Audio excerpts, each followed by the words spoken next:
Olaf Koch has been Chief Executive of Metro since 2012, having previously been Chief Financial Officer. Before joining the German retailing group, he worked at Permira and Mercedes-Benz.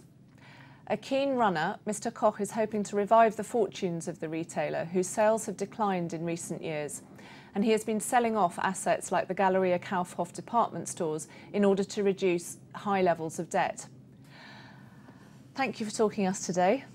How far along do you feel you are in the process of turning around Metro, and what are the big challenges that you face at this point in the process? Well, if I look back to 3.5 years ago, we had like-for-likes which were deteriorating. We were carrying quite some debt, as you said, and therefore the company was quite in a difficult situation.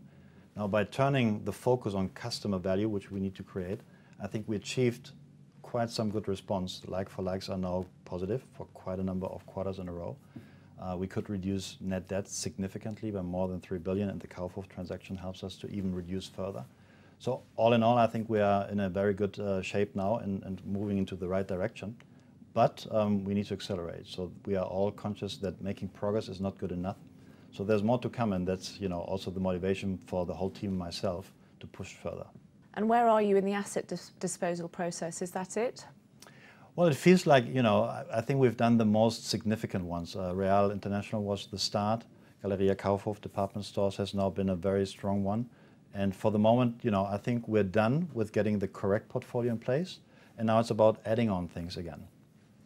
You were quite a high-profile corporate victim of the conflict between Russia and Ukraine, in that you had been planning a partial flotation of your Russian business. How do you see the prospects for the future of that business? Well, it is very clearly that the crisis has created a lot of headwind. So the business, of course, is impacted by that. On the other hand, I'm very glad and thankful that we have a strong team there. So we have a very strong leadership team. But also, if I look into the store base, the headquarters, we have an organization which is very powerful.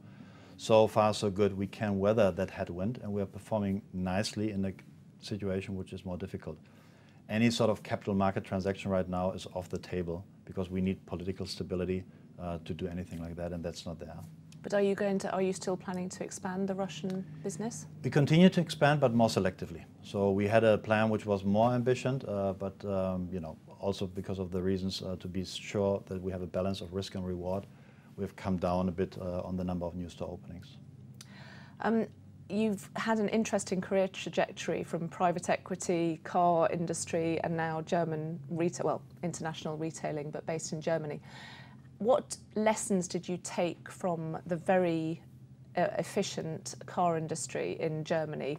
What lessons did you take to the more sleepy environment of German retailing?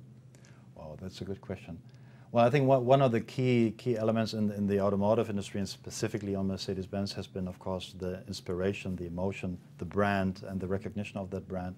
I think that's part of our business as well. We need to give people more reason, more purpose to be happy to work with the business, to give them as well, the right kind of messaging to the customer. So those are things that we can continue to work on. I think we make good progress.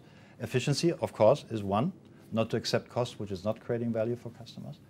But I would also say that having been able to work at Permira was another one which has given me a lot of learnings in regard of how we appreciate the diversity of opinion and then try to get the best choices. But once we made the choice, we get things done, which is something we are trying to apply at Metro as well. And you're facing fierce competition domestically, though, aren't you? I mean, particularly from the discount retailers like Lidl and Aldi. I mean, do you really think there's a future for the kind of hypermarket model that you have in Germany? Well, there's certainly one, and we've proven that now with a couple of stores which we remodeled. So we started a program 1.5 years ago. We have now 80 stores that are remodeled. And certainly this cannot run on a discount basis or on large assortment in a big box. That is not the way you can differentiate. So you need to give the reason to the customer. Why is it good to come to a Real hypermarket? And that must be, it's the quality of the product, it's the freshness, the variety of choice, and the service levels. And while we've done that in those remodeled stores, we see that the like-for-likes are coming back. So yes, there is a way to differentiate, but of course we still have a way to go to get that to the full network. Can I just turn away from Germany and focus on this country? In the UK, we're planning to hold a referendum on British membership of the European Union. Is that something that's at all something you're thinking about or concerned about? Or, I mean, what are your views on it? Well, I think I have no right to argue about the situation in Britain, but I can only argue from it being a European, and I'm a convinced European. So I think the European Union has done a lot of good things for our continent. It has not only created economic development, it also has created a peaceful environment for so many decades. So we are blessed actually being part of that. And I would strongly hope that we keep the family of European members as big as possible. So therefore, personal view is, it would be great if it continues. Thank you. Are you ready to play long short? Of course. The euro against the dollar. Long. Oil at $50 in December. Short. Greece to exit the euro. Short. Britain to exit the EU. Short. Bricks and mortar shops to still exist in 2050. Very long. Harrods versus Kaufhof. Short. A 2-hour marathon. Short. Thank you very much. Thank you.